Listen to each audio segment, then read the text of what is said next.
Por gentileza, abra sua Bíblia. Lucas capítulo 2, nós vamos ler os versículos 13 e 14. Lucas capítulo 2, versículos 13 e 14. É o texto que nós vamos ler e refletir essa noite. Uma palavra de Deus para o meu e o seu coração, um evangelho para nós aqui essa noite. Amém, irmãos?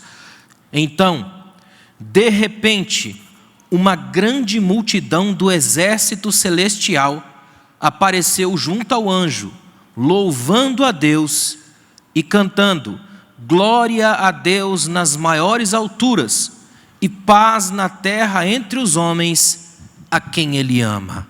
Amém. Pode sentar. Que texto maravilhoso é esse texto que acabamos de ler, meus irmãos.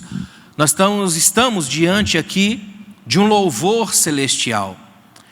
Essa noite eu gostaria de pensar um pouco com os irmãos sobre essa grandiosidade que nós temos na experiência cristã, que é a encarnação. É Cristo ter vindo até nós. Se nós pudéssemos aqui hoje assim dar um brado de regozijo, de vitória, no mais alto grau, a melhor coisa que poderíamos dizer aqui hoje é que Ele veio até nós. E isso para nós é libertador. Ele veio até nós. Saber que essa estrada tem essa mão nos ajuda muito. Não é só daqui para lá, de lá para cá veio primeiro. E porque veio primeiro de lá, é que um dia nós vamos poder sair daqui até Ele. Ele veio até nós. É sobre isso que vamos pensar aqui essa noite. Amém, irmãos? Eu, quando olho para esse texto, igual nós lemos aqui hoje, Lucas capítulo 2, o que me encanta tem um contexto, uma moldura por trás desse texto.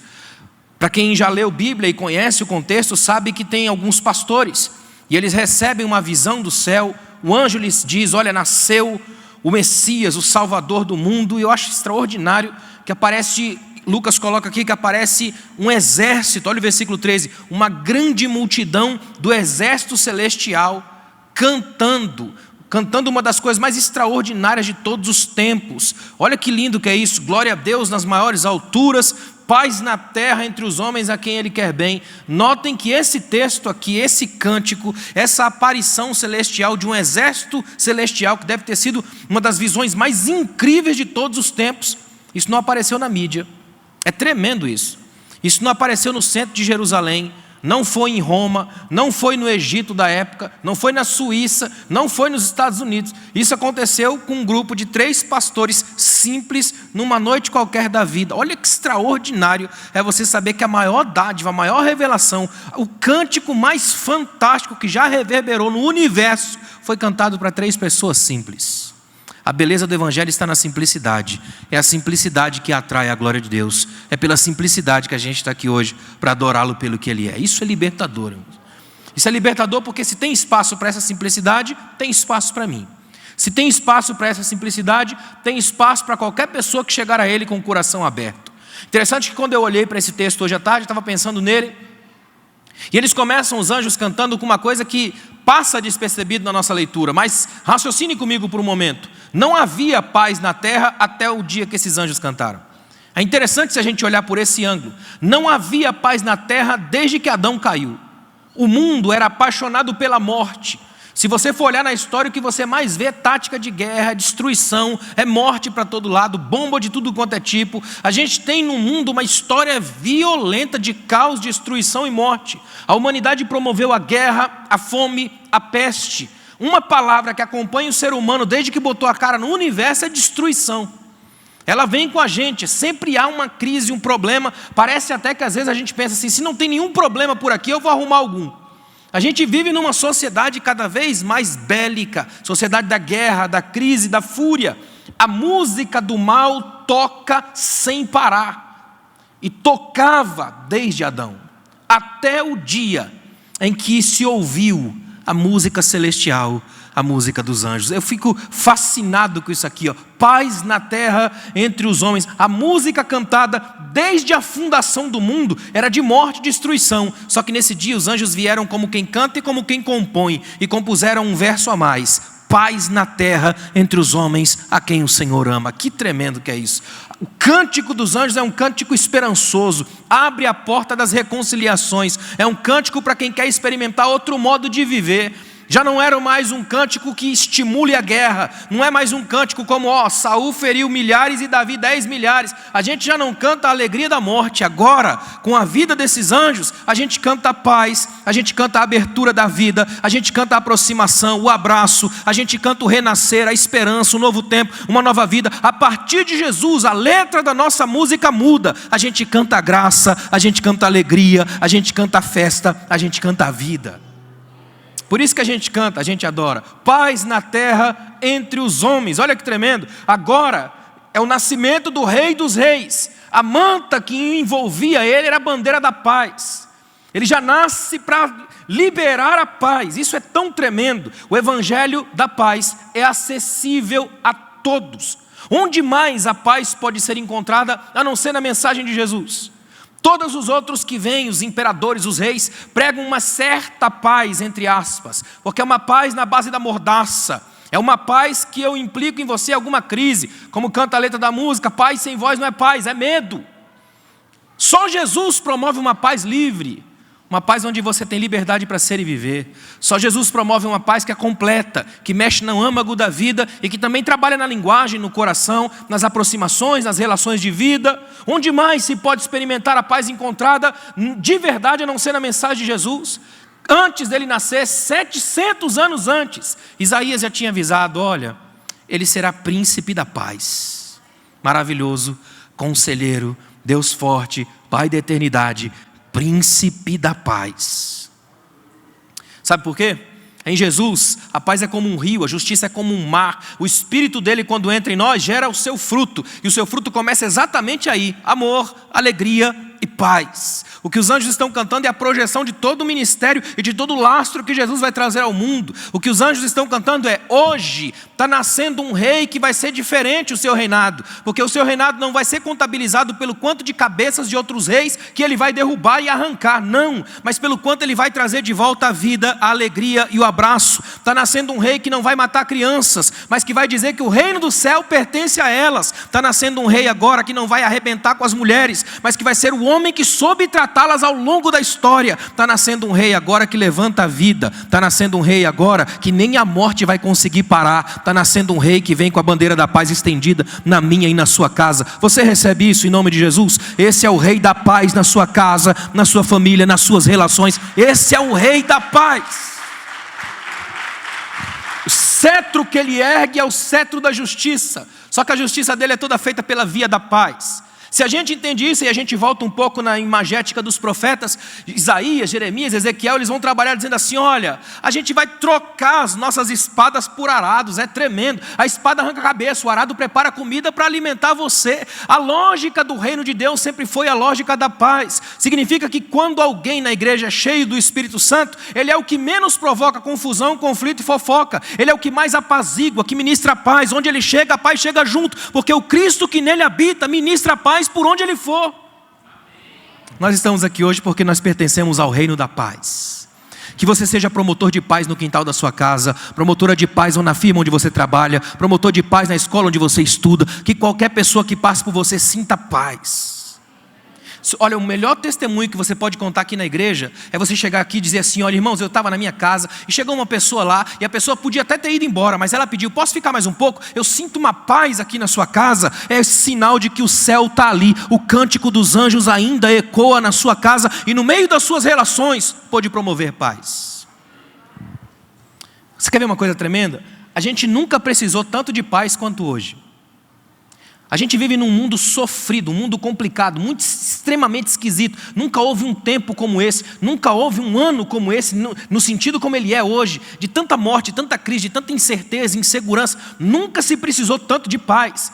Aí que entra a paz de Deus, e eu acho espetacular a Bíblia, porque a Bíblia vai dizer que ela excede todo entendimento. Está aqui uma paz que eu preciso hoje. Não entendo como, mas eu preciso dessa paz para no meio desse caos permanecer firme. É essa paz que excede a todo entendimento, que tranquiliza a nossa consciência, como diz Hebreus 10, e o nosso coração.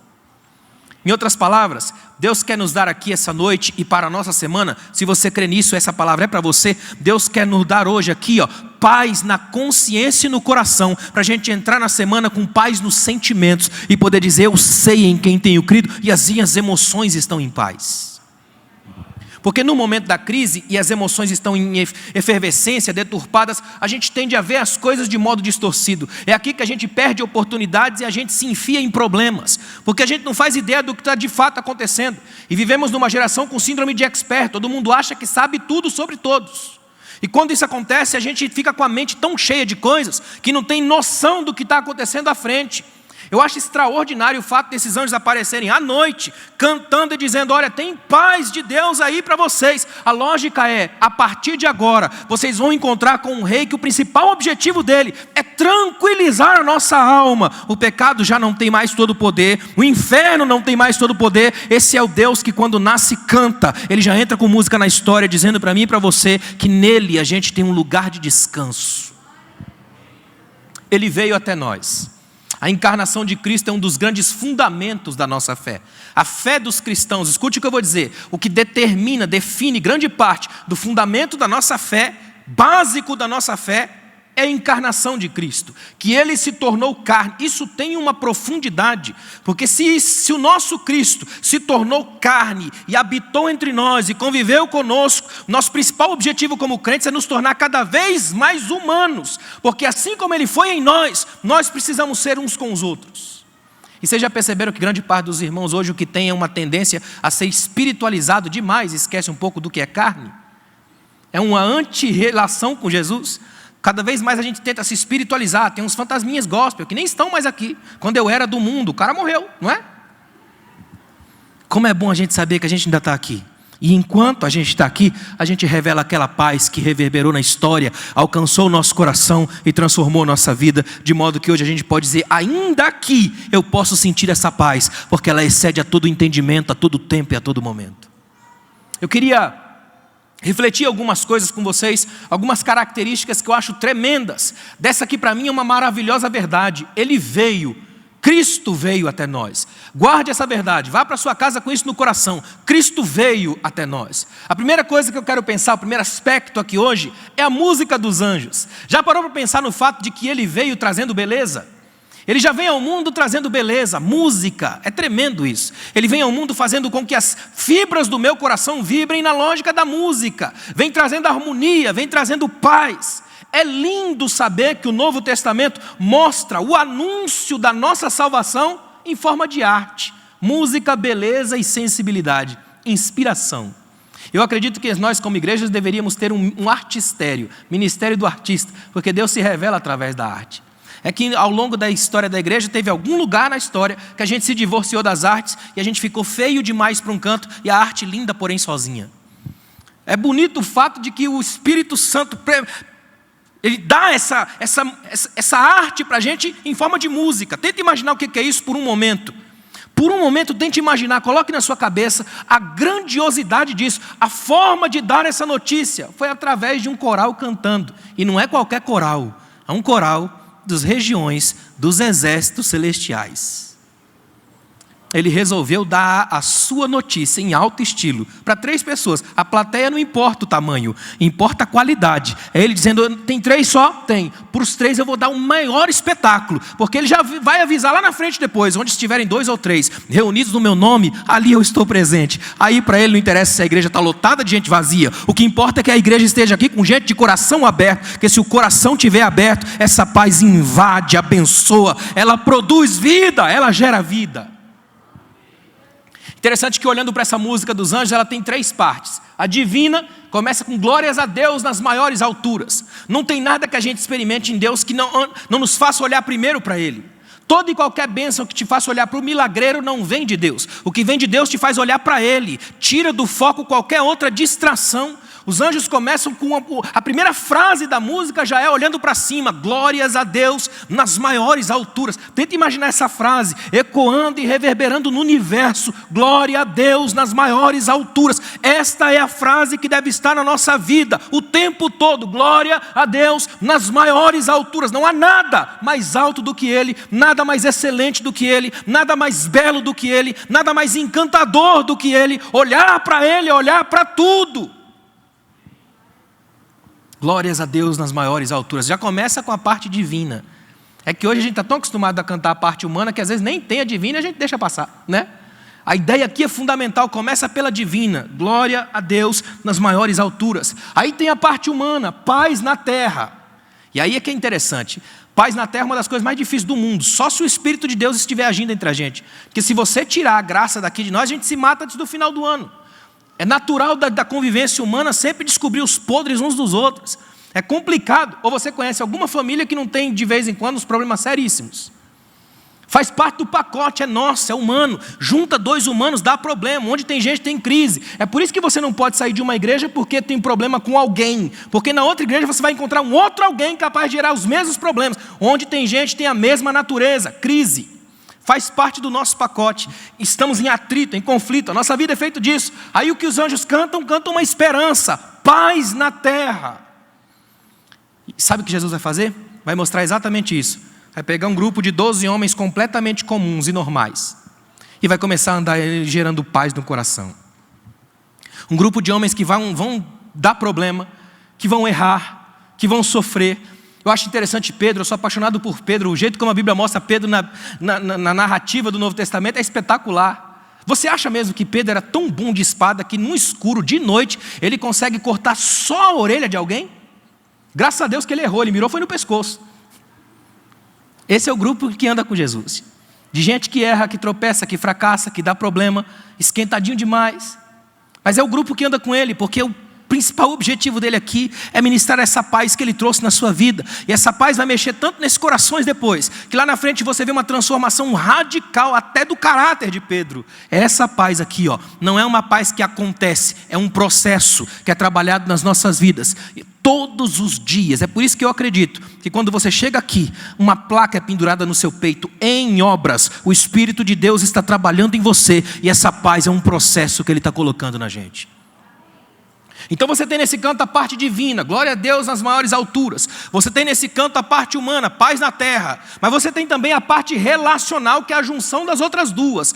Paz na terra entre os homens, ou de boa vontade, ou a quem o Senhor quer bem, depende da tradução, porque o texto tem diversas possibilidades. A lógica é, quando a gente entende a glória de Deus, trabalha por ela, foca nela, cria toda a nossa ideia em cima dela, a paz nos alcança. E quando a paz nos alcança, nossas relações passam a ser curadas. É aqui que céu e terra andam juntos. É por isso que eles no céu podem cantar paz na terra. Porque quando o nosso foco está em Deus e o nosso coração está cheio de paz, todas as nossas relações voltam para o céu. Começam a mostrar tudo aquilo que eles já cantaram lá. É aqui que a gente aprende a conviver. É aqui que a gente aprende que problemas e crises têm em todos os lugares, mas eles não definem o contexto final da relação. O que a gente acredita é que a graça de Deus sendo trabalhada em nós muda a forma como reagimos aos nossos irmãos. Não é fácil estar num ambiente como igreja. Quer ver uma coisa que eu acho tremendo? Charles Spurgeon, o príncipe dos pregadores, pregou um sermão maravilhoso sobre esse texto. Eu estava lendo esse sermão dele hoje, peguei algumas coisas aqui para a gente pensar. Olha que coisa tremenda. Ele disse assim, o nascimento de Jesus é a maior luz da história. É o sol nos céus de todos os tempos. É a estrela guia do destino humano, a dobradiça da cronologia, o ponto de encontro das águas do passado e das águas do futuro. Olha que tremendo. É o nascimento de Jesus, a cronologia do tempo, antes e depois de Cristo. É o nascimento dele que brilha na história inteira. É o nascimento dele que coloca a palavra paz no centro da gramática do universo. Sabe por quê? Porque ele veio até nós. A nossa alegria é que um menino nos nasceu. E o seu nome será maravilhoso, Conselheiro, Deus forte, Pai da eternidade, Príncipe da paz. Spurgeon ainda vai mais longe quando ele diz algo que eu acho extraordinário. Olha que tremendo. Ele diz assim, não é novidade para mim que um grande profeta nasceu. Já houve grandes profetas antes, mas o mundo nunca foi redimido do mal pelo simples testemunho da verdade e nunca será. Mas diga-me que Deus nasceu, que o próprio Deus abraçou a nossa natureza e uniu-se a si mesmo. E os sinos do meu coração badalam em uníssono, pois agora posso chegar a Deus, porque Deus veio até mim. Olha que tremendo. Olha o que Spurgeon está dizendo. Você me diz, um profeta nasceu. É normal, sempre nasce um grande profeta. Agora diz para mim que Deus nasceu, não é normal. Deus nasceu, Ele veio até mim. Ou seja, se Ele veio até mim, aí eu posso me alegrar. Olha o que Spurgeon diz. Os sinos do meu coração badalam todos em uníssono, um só som. Agora eu estou feliz. Por quê? Porque se Deus veio até mim, eu posso ir até Ele. A estrada foi aberta e foi porque Ele resolveu abrir. Eu não sei se você está conseguindo entender a profundidade disso, mas isso significa que agora você é alvo desse encontro, você é alvo desse processo. O Senhor veio até nós, por isso que nós hoje podemos ir até Ele em nossos cânticos, em nosso louvor, em nossa adoração. É muito além de uma religião, é uma proposta de relacionamento. Hoje nós podemos cantar a mesma canção dos anjos, porque Ele veio até nós. Começa com arte, começa com canto, começa com beleza, com inspiração, com sensibilidade. A segunda coisa que eu vejo nesse texto, e que para mim é extraordinário, é que Ele nasceu entre rebelados. Já parou para pensar nisso por um momento? Ele veio até nós. Quando você vai estudar a história bíblica e começa a ver quem eram as pessoas com quem Jesus andava, olha que coisa interessante que é isso. Ele veio até nós e nasceu entre os rebelados. Um missiólogo chamado Orlando Costas disse que Jesus é o alguém que se transformou em ninguém para transformar em alguém o ninguém que eu era. É por isso que eu estou aqui. Pela graça maravilhosa de um Jesus capaz de se revelar entre os rebelados. Nunca houve um tema de canção mais doce do que esse, a descida da divindade em direção à fraqueza humana. Imagina, Ele vem em direção a nós, Ele não nasceu entre perfeitos, imaculados e santos, Ele nasceu entre rebelados. Você já parou para pensar na grandiosidade que é isso? Ele nasceu entre os imperfeitos. Onde a gente pode encontrar um contraste maior do que esse? Deus e a carne. De um lado Deus com toda a sua grandeza, do outro humano, frágil, pequeno, limitado, finito como eu. Onde a gente encontra algo maior do que isso? Essa é uma verdade que ela é assustadora, mas ela é maravilhosa. A criatura cuja natureza Deus tomou para si, não foi um ser magnífico, foi um ser que pecou contra Ele. Ele escolheu se revelar, nascer e andar entre gente simples, pequena e pecaminosa como nós. Irmão, você já parou para pensar por um momento o nível dessa grandiosidade? O que é o saber que o nosso Deus, com toda a grandeza que Ele tem, com toda a beleza e magnitude, que não há palavras nossas que possam sequer alcançar 10% de sua revelação, e Ele resolveu andar entre nós, Ele andou conosco, você vê Jesus parar de pregar para segurar a criança no colo, você vê Jesus dormir no barco, Ele resolve andar sobre as águas, Ele conversa com as pessoas, conversa com as mulheres, com as crianças, Ele é um Deus que se une com gente pequena. Ao invés dele ir lá para o topo da montanha, sei lá no Egito ou em Roma, Ele vai para Galileia, terra de pobre de ninguém, Ele conversa com gente pequena, Ele está ao alcance de qualquer um. Aquele que vem com a mão ressequida e fica escondido na sinagoga, Ele traz para o meio e aí resolve curar. Ele é um Jesus que produz a revolução dos renegados. Ninguém queria, mas Ele quis. É por isso que a gente está aqui hoje, por uma graça capaz de entrar lá no caos e encontrar cada um de nós aqui hoje. No sermão de Spurgeon sobre isso, ele disse isso aqui, ó: o primeiro elo entre a minha alma e Cristo não é o meu bem, mas o meu mal. Não é o meu mérito, mas a minha miséria. Não o meu porte, mas a minha queda. Não as minhas riquezas, mas a minha necessidade. Ele veio visitar seu povo não para admirar suas belezas, mas para remover suas deformidades. Não para recompensar suas virtudes, mas para perdoar os seus pecados. Eu queria que por um momento você agradecesse a Deus pelo fato de Ele ter vindo até você. Ele veio até nós, Ele veio até você, Ele veio até você, Ele veio até mim, Ele veio até nós. Nós só estamos aqui essa noite por causa dEle, dEle, por Ele, para Ele são todas as coisas. Ele foi capaz de descer ao nosso nível. Eu fico olhando, irmãos, como é extraordinário esse fato, porque pensa por um momento, quem já esteve, por exemplo, na Europa sabe o que é isso. Imagina, você não tem nem de longe acesso ao palácio da rainha da Inglaterra, por exemplo. Nem de longe. E para chegar a uma burocracia terrível. Esses dias eu estava lendo uma reportagem de uma revista que conta, por exemplo, quando alguns desses reis da realeza que tem no mundo hoje vai viajar, até assento de pelica para o vaso sanitário eles levam. É mais de 14 pessoas só para viajar junto com a pessoa, imagina. Aí você tem o Rei dos Reis, Senhor dos Senhores, Deus do Universo, que no dia do nascimento dele não tinha ninguém, nem lugar para ficar, acharam foi numa estrebaria para ele poder ficar. E isso não diminui nada, muito pelo contrário, só acrescenta. Sabe qual é a nossa alegria aqui hoje? É que por mais pobre, esquecido que sejamos, quando a gente grita, Ele ouve E mais do que ouve, inclina o ouvido, responde. E mais do que isso, Ele vem morar com a gente. Ele gosta de estar com a gente. Nós estamos aqui hoje por causa dessa revolução. Ninguém colocou os pequenos em cima, Ele pôs. É por isso que nós estamos aqui hoje. Ele colocou você.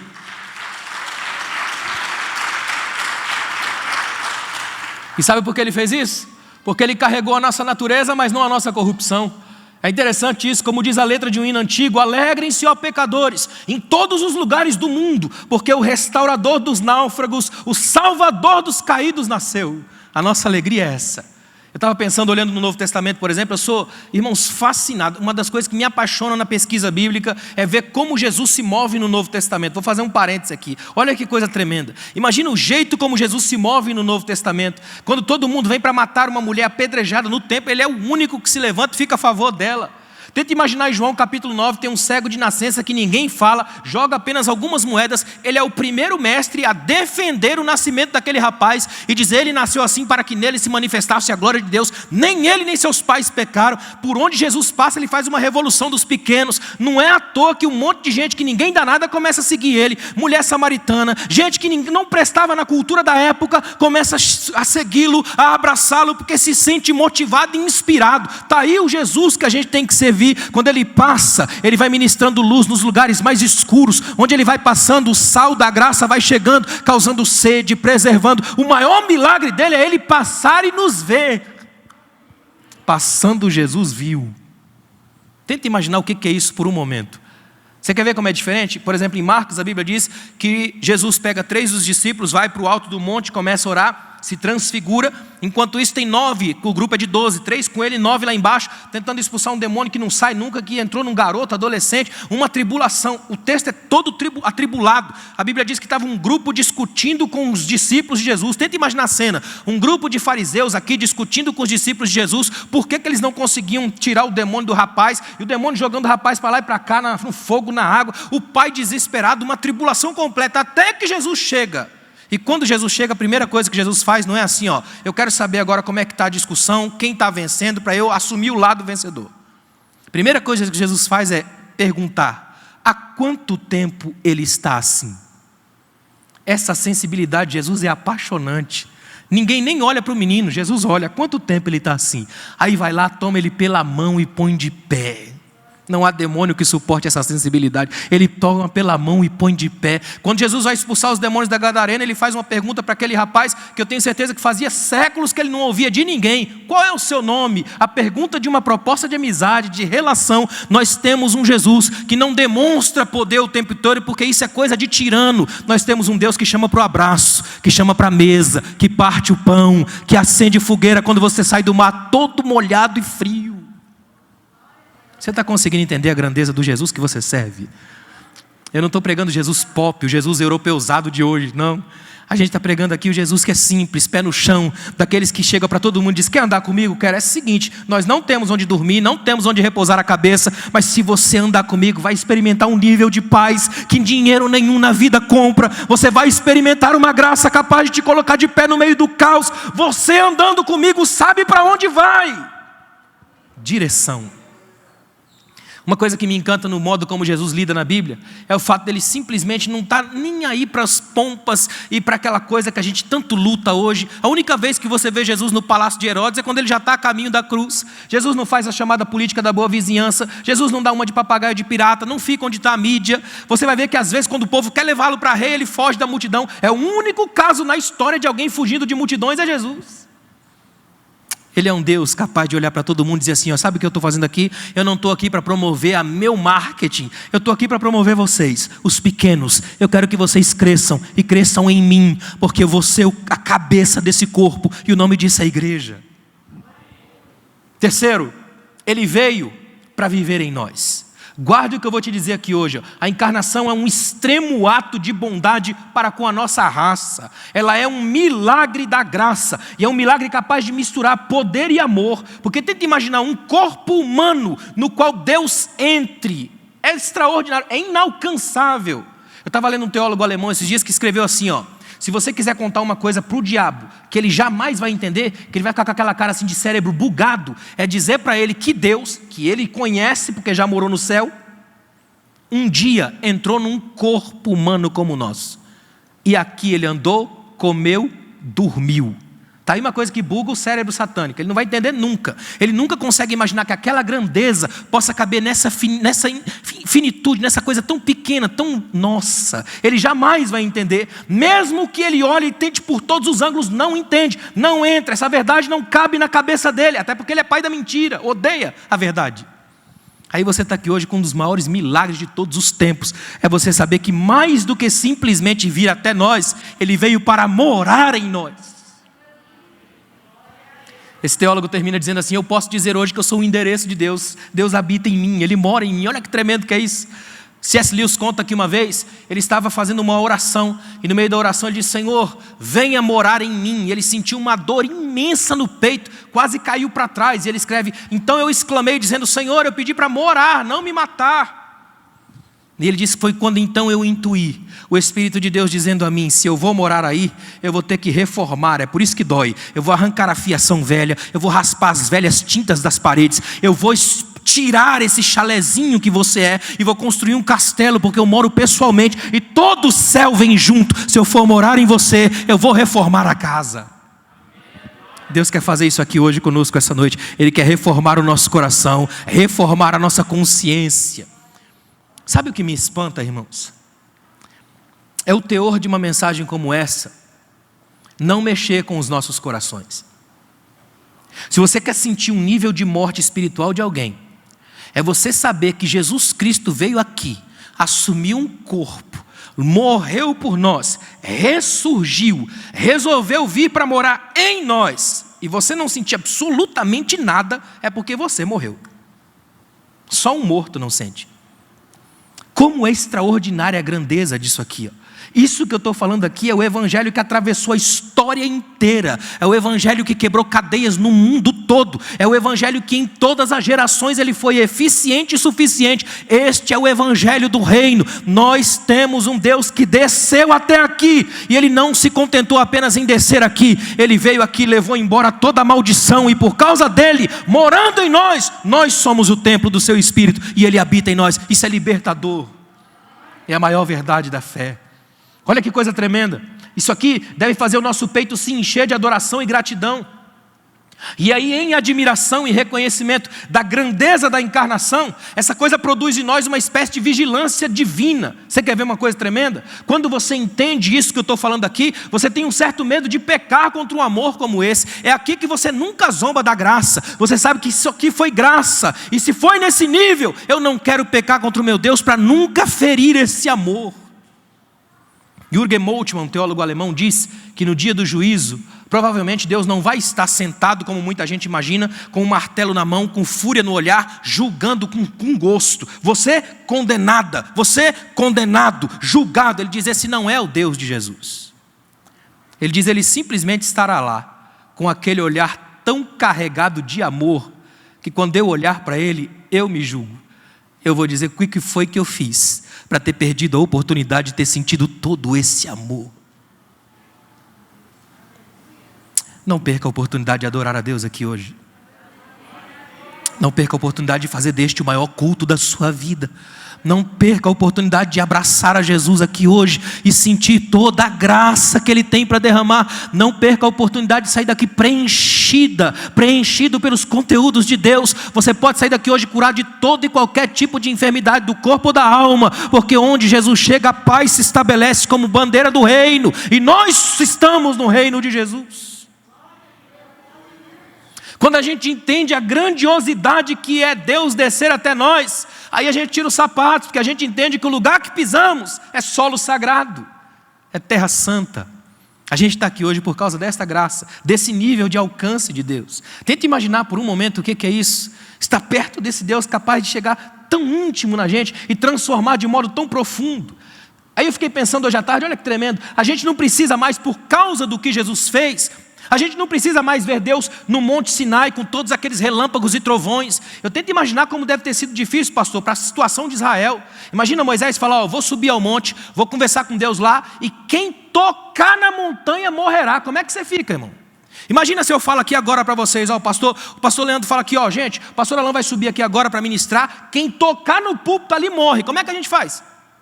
Fica um espaço da ameaça, uma placa vermelha, não toque, não se aproxime. É uma religião do medo, é uma religião perigosa, complicada. Só que Jesus muda isso. Quando Jesus vai pregar o sermão da montanha, ele vem e chama todo mundo para o monte. É ele dizendo assim, eu quero que vocês entendam que a partir de agora a mentalidade da lógica de um Deus opressor e perigoso está destruída. Eu quero que vocês entendam que o nosso Deus é o meu Pai. E com o meu Pai você pode chegar na montanha, sobe aí. Pode vir que eu vou pregar. Olha que tremendo. Jesus tirou a placa de vermelhinha. Interessante que até Jesus você não podia nem tocar no leproso. Aí Jesus toca e cura o leproso. Aí fica a pergunta, e agora? Quem é que está limpo? Quem é que está sujo? Ele limpou todo mundo. A lógica antes de Jesus era, quem de vocês aqui está pecador e sujo? Aí você levanta a mão, tira todo mundo para cá, para vocês não correrem o risco de contaminar os puros. A lógica de Jesus é o contrário. Quem está sujo? Vem todo mundo para cá que eu vou limpar todo mundo. Porque a partir de mim agora a limpeza atinge todos. É lindo, isso é libertador, é transformador. Por causa do que Jesus fez, olha que tremendo, por causa do que Jesus fez, eu não preciso mais vê-lo através da lógica dos relâmpagos, dos trovões do Monte Sinai. Eu não preciso mais ter toda uma série de cuidados nesse sentido da sarça ardente. Eu não preciso mais ter aquela aproximação medrosa com o perigoso santo dos santos. Tenta imaginar só uma vez por ano, um único homem cheio de uma série de regras para entrar. Olha para mim aqui, eu preciso da sua imaginação agora. Imagine por um momento, imagina comigo, um momento. Tem um homem de Deus aqui, hoje é o dia dele entrar no Santo dos Santos, é o Yom Kippur, o dia dele entrar no Santo dos Santos. Irmão, sinceramente, se sou eu ia estar morrendo de medo. Porque pensa por um momento, a gente é humano, é pecador. Você está todo preparado, todo arrumado. A sua roupa é especial, cheia de sininhos embaixo. Para quê? Para que todo mundo que está fora, que não pode entrar, escute lá fora se eu ainda estou vivo. À medida que eu estou fazendo algum barulho, o sininho está fazendo. Agora imagina que ninguém dá um pio sequer, porque se tem uma coisa que o povo adora é saber que alguém morreu. Imagina o povo caladinho, não dá um pio, menino, que é silêncio. Olha o barulho, olha o barulhinho, o homem está crente. Imagina como é que esse homem sai, graças a Deus. Agora só o ano que vem. Aí por causa de Jesus, o texto é tão tremendo, diz que foi aberto um novo e vivo caminho através do véu. Agora não é mais um lugar que eu chego com medo, fico tremendo de medo e só no ano que vem. Agora é um caminho, eu passo por lá e é um caminho novo. Velhos caminhos têm velhas memórias e às vezes ruins, mas um caminho novo é um caminho de transformação, é o fechamento de um ciclo, é uma nova história que se abre para mim. Jesus abriu a passagem, eu passo pelo lugar do antigo medo e celebro a vida e a vitória. Foi rasgado esse véu. É o que a gente está vivendo hoje. Olha que coisa tremenda. Se a gente quiser ver Deus agora, basta olhar para Jesus. O próprio Jesus em João 14:9 disse, quem vê a mim vê o Pai. Dá para olhar para Jesus.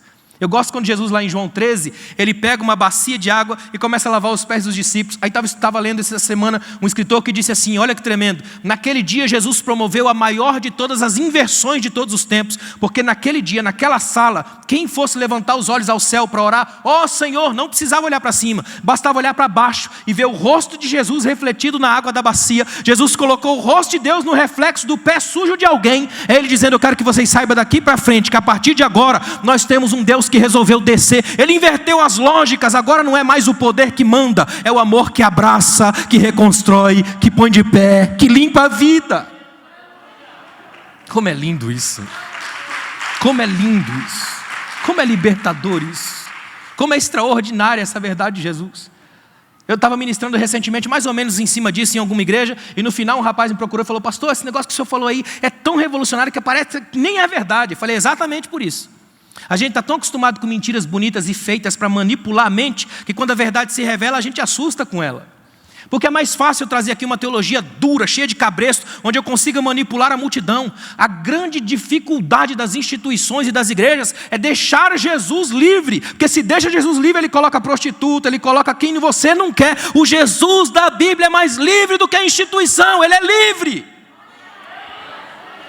É por causa dele que a gente está aqui hoje. É por causa dele, só por causa dele. Às vezes a gente tende a achar que é por causa da gente, que a gente é crente há tanto tempo. né? Já viu as nossas racionalizações da fé? Eu sou crente há milênios, a 14ª geração. E a gente começa a dizer, olha, eu tenho recebido bênçãos porque eu oro muito. É eu. E Jesus lá de cima só olha e pensa, não é, irmão. Não é você. É a minha graça. A minha graça te basta, porque o meu poder se aperfeiçoa na fraqueza. Interessante que quando José teve um sonho, tenta imaginar essa cena comigo. José está ali percebendo já alguma coisa em Maria, ele vai para casa, dorme, quando ele dorme tem um sonho, e no sonho o anjo fala para ele, olha José, não temas receber Maria como a tua esposa, porque o que está sendo gerado nela é feito pelo Espírito de Deus. Olha que frase, não temas receber Maria, ou seja, nenhum nome pode expulsar o medo como o nome de Jesus. O anjo já está revelando no sonho de José que se tem alguém que você não precisa ter medo de receber, é alguém em quem Jesus está trabalhando, porque ele está sendo gerado ali, a vida estará na sua família e na sua casa. Jesus é o começo da esperança e o fim do desespero. Tudo cabe nele, tudo se planifica nele. Agora olha que interessante, ele veio até nós, mas não como alguém que faz uma visita e volta. Ele veio até nós e como disse Paulo em Gálatas 2:20, ele vive em mim. Aí o original grego diz assim, ó, ele me vive. Eu gosto demais do original grego. Cristo vive em mim, ou seja, Cristo me vive. Ele gostou de mim e resolveu viver. Cristo vive em mim. Sabe quando às vezes a pessoa olha para você e diz assim, você tem alguma coisa diferente. E não é porque você está com uma Bíblia bem grande, escrito Bíblia Sagrada, de terno e gravata, domingo, à noite indo para a igreja. Aí é só a constatação óbvia do fato. Mas é quando você está lá no emprego, a quilômetros de uma Bíblia, todo paramentado com a roupa do emprego, e alguém mesmo assim consegue perceber uma transformação, uma mudança, uma fragrância diferente em você. É porque a graça que habita em você não para aí. Ela extravasa, ela atinge, ela influencia, ela mostra que há algo de diferente aí. Aí através do seu Espírito ele habita em nós. 1 Coríntios 13:16, Paulo fala disso. Vocês não sabem que o Espírito do Senhor habita em vocês? E o termo habitar ali é armar a tenda e morar. O mesmo que João vai dizer, e ele veio até nós, habitou entre nós. O original grego é armou a tenda e mudou para a nossa vizinhança. Olha que frase, Jesus estava simplesmente no céu. Irmão, olha para mim, imagina as trocas que Jesus faz. Ele deixa as mansões celestiais para morar em tendas. Ele deixa de ouvir o canto dos serafins que Isaías viu para escutar a conversa de pescador, porque Pedro era pescador, e pescador sempre aumenta o tamanho do peixe. Imagina. Ele deixou o ilimitado para andar no limite. Como dizia Santo Agostinho, o pão teve fome, a fonte teve sede, a vida teve que morrer para que nós pudéssemos viver e hoje estejamos aqui, livres para adorá-lo pelo que ele fez em nós. Em outras palavras, meus irmãos, escuta o que eu vou dizer. Ninguém está aqui essa noite pelo que Deus vai fazer. Todos estamos aqui pelo que ele já fez. Glória a Deus nas alturas, paz na terra entre os homens. Você quer ver uma coisa ainda mais tremenda? Spurgeon escreveu isso aqui, ó. Ele nunca morou em um anjo, mas ele reside no espírito contrito, e não há coração quebrantado que ele não receba. Já parou para pensar nisso? Que você está aqui hoje por essa graça. Ele não veio contra nós, ele veio por nós. Que frase é essa? Ele veio por nós. Nós estamos aqui por causa dele. Tem um hino antigo da harpa cristã, a antiga harpa cristã, o hino 590, é um hino que mexe muito comigo, e eu gostaria de terminar essa minha reflexão essa noite, lendo para você a letra desse hino. Eu me lembro às vezes da minha mãe, você tem uma ideia, eu garoto, pequeno, jogando bola na rua, aquela coisa toda, chegava em casa e encontrava minha mãe, até hoje ela ainda faz isso, ela lê um texto bíblico e canta alguns hinos da harpa. Quando ela não sabe a música do hino, ela só lê a letra. Quantas vezes eu a vi lendo esse texto? E toda vez que eu vejo esse hino, eu lembro disso, isso mexe com as fibras da minha alma. E para mim, esse hino 590 da harpa cristã, ele chama-se Contentamento, é de autoria de Jane Catherine Bonner. Esse hino até hoje mexe muito comigo. E eu acredito que ele resume muito bem tudo que eu falei até aqui. Olha que coisa tremenda. Eu já contente estou, tenho Jesus. Com alegria vou, tenho Jesus. Gozo que o mundo traz, bem cedo se desfaz. Tenho perfeita paz, paz em Jesus. Eu posso envelhecer, nunca Jesus. Eu posso empobrecer, nunca Jesus. Tudo me suprirá, sempre me valerá, nada me faltará, tendo Jesus. Vai tudo aqui findar, menos Jesus. Quando o juiz chegar, é meu Jesus. Bem grato me há de ser, quando meu rei descer, certo ele irá dizer, sou teu Jesus. Adore a Jesus por um momento. Agradeça a Jesus pela sua vida aqui hoje. Você pode levantar a sua mão e agradecer a Jesus? Você pode por um momento fazer 1 minuto de gratidão? Faça 1 minuto de gratidão a Jesus pela sua vida. Agradeça a Jesus por Ele ser o Senhor da nossa casa. Agradeça a Jesus por Ele ser Senhor da sua família. Agradeça a Jesus por Ele ser o Deus que não tem faltado na sua casa. O mundo num caos e você ainda está de pé, feliz e abençoado. É porque Jesus está com a paz na sua casa, na sua vida, na sua família. A Ele toda a honra, a Ele toda a glória. Glórias a Deus nas maiores alturas. Paz na terra. Fica de pé, por favor. Eu quero agradecer a Jesus por esse dia. Eu quero fazer uma oração de gratidão a Ele. Você está feliz por estar aqui hoje com Jesus? Olha que coisa tremenda. Tudo pode findar, menos Jesus. Como é bom a gente saber que a nossa maior alegria aqui hoje é que nós servimos a um Deus que a morte não pode vencê-lo. Ele já venceu a morte. Você já imaginou você se alistar num exército e alguém chegar para você e falar assim, ó, sabe quem é o nosso general? É o único que já venceu a morte. Imagina. E você está aqui hoje neste exército. E esse exército aqui é o único exército que não tira sangue. Compartilha o seu. Esse exército é o único exército que sabe exatamente como chegar. Uma vez perguntaram para John Stott, um dos maiores teólogos cristãos que nós tivemos nos últimos anos, perguntaram para ele assim, John Stott, todo exército tem um ritmo de marcha.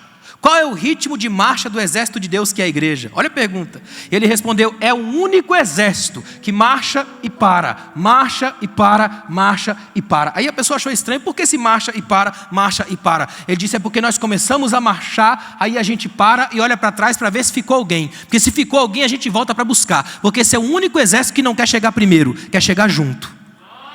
A gente vai chegar abraçado, a gente vai chegar junto, a gente vai chegar em paz, porque a gente não está aqui para vencer uma corrida, a gente está aqui para adorá-lo pelo que Ele é e pelo que Ele fez por nós. Obrigado, Senhor. Obrigado por essa noite tão valiosa na Tua presença. Eu quero Te agradecer por cada irmão que está aqui, que está em casa pela internet, com o coração ardendo por essa palavra, Pai. Porque a Tua paz está sendo transmitida nos nossos corações. E é esse Teu amor que nos encobre aqui e nos dá alegria e alimento e perseverança para suportar dias tão difíceis. Obrigado pela maravilha que é saber que o Senhor veio até nós. E que porque o Senhor veio, um dia nós poderemos ir até o Senhor. Porque a Tua palavra tem uma promessa, em breve venho, guarda o que tens. Obrigado, Senhor, por esse dia. Que a gente saia daqui hoje transformados e vivendo uma experiência nova na Tua graça, na Tua perspectiva. Obrigado, Senhor, por cada um que está aqui. Em nome de Jesus. Obrigado, irmãos. Deus abençoe. Obrigado, pastor.